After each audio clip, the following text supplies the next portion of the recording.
Century করেই আগ্রাসী উদযাপন তাওহিদ হৃদয়ের, দিলেন ভক্তদের অভিবাদনের জবাব।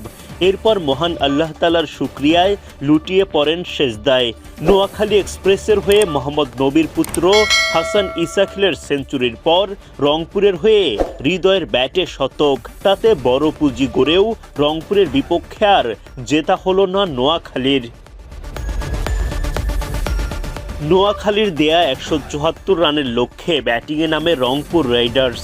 দাউদ মালান ও তাওহিদ হৃদয় গড়ে তোলেন দুর্দান্ত ওপেনিং জুটি, যেখানে তাওহিদ হৃদয়ের অবদানই বেশি। তাদের পার্টনারশিপে 78 রান তোলে রংপুর, 15 রান করে বিদায় নেন মালান। 50 তুলে নেয়া হৃদয় মারকুটে ব্যাটিং চালিয়ে যান। অর্ধশতকের পর শতকের দিকে এগিয়ে যান হৃদয়। নোয়াখালীর বোলারদের নাস্তানাবুদ করে হৃদয়ের ব্যাটে শতক, তার এমন সেঞ্চুরির ওপর ভর করে এগিয়ে যায় রংপুর। ততক্ষণে হৃদয়ের সঙ্গে যোগ দিয়ে দলের জয়ের ভিত গড়ে দেন অধিনায়ক লিটন দাস। নোয়াখালীকে উড়িয়ে দিয়ে দাপুটে জয় রংপুরের। রবিবার বিপিএলে দিনের প্রথম ম্যাচে মুখোমুখি হয় রংপুর রাইডার্স ও নোয়াখালী এক্সপ্রেস। টস জিতে আগে বোলিংয়ের সিদ্ধান্ত নেন রংপুর অধিনায়ক লিটন দাস।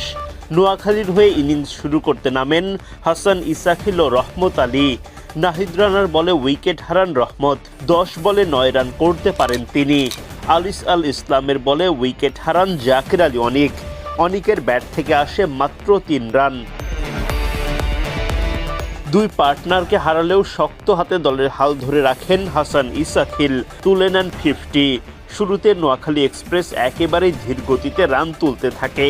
10 ওভার শেষে মাত্র 47 রান তুলতে পারেন তারা। তবে ইসাখিল ও হায়দার আলীর ব্যাটে ভর করে 15 ওভারে গিয়ে 98 রান তোলে নোয়াখালী।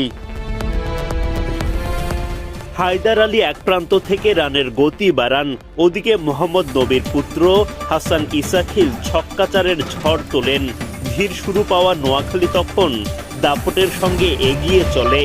ছক্কার ঝড়ে সেঞ্চুরির দিকে এগিয়ে যান ইসাখিল। ইনিংসের শেষ ওভারে তুলে নেন লড়াকু শতক। রাজকীয় উদযাপনে দর্শকদের মাতোয়ারা করেন মোহাম্মদ নবীর পুত্র।